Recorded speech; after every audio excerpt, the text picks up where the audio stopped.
উমর ফারুক রাদিয়াল্লাহু তাআলা আনহু রাতের অন্ধকারে লুকিয়ে লুকিয়ে মদিনার জনগণের খোঁজ খবর নিতেন। মাঝরাত থেকে তিনি পেট্রোলিং করলেন, করে ফিরে আসতেছেন। হঠাৎ দেখলেন একটা প্রাচীর ঘেরা ঘর। ফজরের আগ মুহূর্তে ঘরের ভেতরে একজন বৃদ্ধা মহিলা আর একটা ইয়াং মেয়ে কনভারসেশন করতেছে। তুমি বাইরে থেকে আলতো আওয়াজে শুনতে পাচ্ছেন।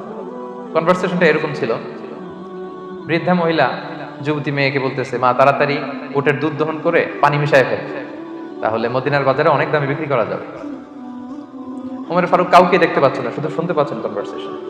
তো মেয়ে বলতে আরম্ভ করলো যে, মা আপনি কি জানেন না উমরে ফারুক বিধান জারি করেছে, কেউ যদি দুধের সাথে পানি মেশায় এটা যদি প্রমাণিত হয় তাহলে কঠিন শাস্তি দেওয়া হবে।